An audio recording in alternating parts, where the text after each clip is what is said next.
એક વકીલ અદાલતમાં સાક્ષી સાથે પૂછપરછ કરી રહ્યા છે. એ વખતે અચાનક એક માણસ તેમની પાસે આવ્યો અને એક ચિઠ્ઠી આપી. વકીલે ચિઠ્ઠી ખોલી, વાંચી અને ખીચામાં મૂકી દીધી. જાણે કાંઈ થયું જ નથી એમ ફરીથી કેસની કાર્યવાહી શરૂ કરી દીધી. કેસ જીતી ગયા બાદ બધાને ખબર પડી કે એ ચિઠ્ઠીમાં તેમની પત્નીના અવસાનની ખબર હતી.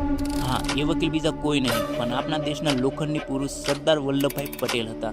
ચાલો આજે જાણીએ કે કેવી રીતે આ લોખંડી મનવાળા વ્યક્તિએ પોતાના જીવનની દરેક મુશ્કેલી પાર કરી અને આખા ભારતને એકતાના દોરમાં બાંધી દીધું.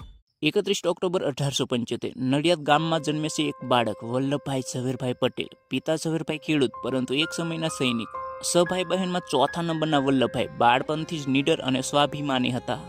એક દિવસ તેમના શરીર પર મોટો ફોડો થયો. બધા કહેતા શહેર લઈ જાઓ નહીં તો ખતરનાક થઈ જશે. પણ વલ્લભભાઈ બોલ્યા, હું જાતે જ આ ફોડો ફોડી નાખીશ. ગરમ લોખંડનો સરિયો લઈ એક શબ્દ પણ બોલ્યા વગર ફોડો કાપી નાખ્યો અને એ દિવસથી જ લોખંડી છોકરો કહેવાયા. બાળપણથી જ એમને સત્ય અને ફરજનો ભાવ હતો. તેમના પિતા કહેતા, ધન ગુમાવશો તો ફરી મળી જશે પણ માન ગુમાવશો તો ક્યારેય નહીં. આ જ વાતે વલ્લભભાઈના જીવનને દિશા આપી. વલ્લભભાઈએ નડિયાદ અને બોરસદમાં અભ્યાસ કર્યો. મેટ્રિક પાસ કર્યા બાદ વકીલાત શીખવાનું શરૂ કર્યું. એ સમયે મેટ્રિક પાસ થવું પણ મોટી સિદ્ધિ ગણાતી. તેમના મનમાં સપનું હતું બેરિસ્ટર બનવાનું, પરંતુ ઘરના આર્થિક સંજોગો ખરાબ હતા. તેમણે પોતાના ભાઈ સાથે મળીને પૈસા બચાવ્યા. થોડાક વર્ષ પછી 1897માં લંડન પહોંચ્યા. લંડનમાં ઇનર ટેમ્પલમાં તેમણે 3 વર્ષનો અભ્યાસ પૂરો કર્યો. તે સમયમાં ભારતીય તરીકે વિદેશમાં અભ્યાસ કરવો એ પણ મોટી હિંમતની વાત હતી. સરદાર પટેલ પોતાના સમયમાં સૌથી પ્રતિભાશાળી બેરિસ્ટર ગણાતા હતા. બેરિસ્ટર એટલે મોટા કોર્ટમાં કેસ લડવાની લાયકાત ધરાવતો વકીલ. સામાન્ય લોયર કાયદાની સલાહ આપે છે, જ્યારે બેરિસ્ટર કોર્ટમાં જઈને કેસ લડે. 1909માં તેમની પત્ની ઝવેરબાને કેન્સર થયું. તેમની સારવાર માટે મુંબઈ લઈ ગયા પરંતુ બચાવી શકાયા નહીં. તે સમયે સરદાર પટેલ અદાલતમાં કેસ લડી રહ્યા હતા. પત્નીના અવસાનની ચિઠ્ઠી મળતા જ વાંચી, ખીચામાં મૂકી, ફરજ પૂરી કર્યા બાદ બધાને સમાચાર આપ્યા. એ ઘટના બતાવે છે કે સરદાર પટેલ માટે ફરજ લાગણી કરતાં મોટી હતી. પત્નીના અવસાન બાદ તેમણે ક્યારેય બીજા લગ્ન કર્યા નહીં. 2 સંતાનો મનીબહેન અને ડાયાભાઈને પોતે જ ઉછેર્યા. 1917માં ગાંધીજી સાથે તેમની પહેલી મુલાકાત થઈ. ગાંધીજીના વિચારો તેમને ખૂબ ગમ્યા હતા. તેમણે ખેડૂતો માટે ખેડા સત્યાગ્રહ શરૂ કર્યો. તે વર્ષે વરસાદ ન પડવાથી પાક ન થયો હતો, પણ બ્રિટિશ સરકારે કર ન માફ કર્યો. સરદાર પટેલે કાનૂની રીતે લડાઈ આપી અને આખરે સરકારે કર માફ કરવો પડ્યો. બાદમાં બારડોલી સત્યાગ્રહ આવ્યો, જેમાં ખેડૂતોના હક માટે સરદાર પટેલે અડગપણે લડત આપી.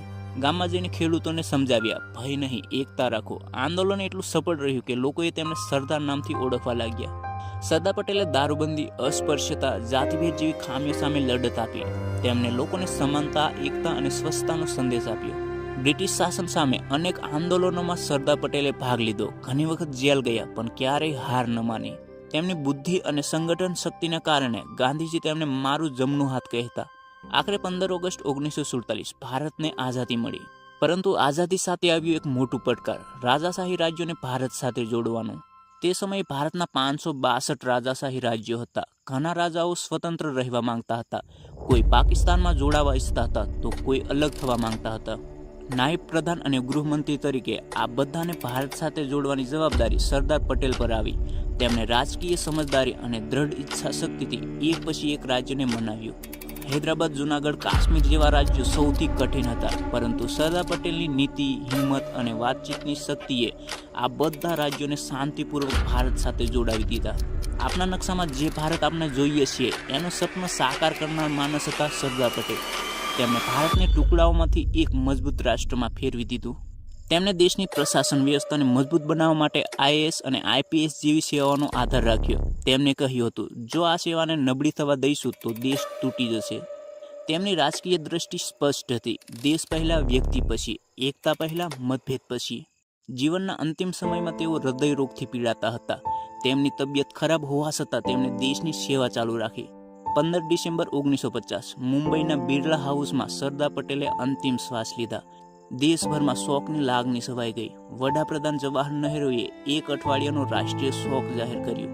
વર્ષો પછી 2018માં ગુજરાતના નર્મદા કાંઠે સરદાર પટેલની સ્મૃતિમાં સ્ટેચ્યુ ઓફ યુનિટી ઊભી થઈ. આ પ્રતિમા આજે વિશ્વની સૌથી ઊંચી પ્રતિમા છે, જે આપણને રોજ યાદ અપાવે છે કે એક માણસની ઈચ્છા શક્તિથી આખો દેશ જોડાઈ શકે છે. એક એવા માણસ જેને પોતાના દુઃખને ફરજ કરતાં નાનું ગણ્યું, જેની દ્રઢતા એ ભારતની રીઢ બની. અને જેના વિઝનથી ભારત એકતાના દોરે જોડાઈ ગયું એ છે આપના લોખંડી પુરુષ સરદાર વલ્લભભાઈ પટેલ।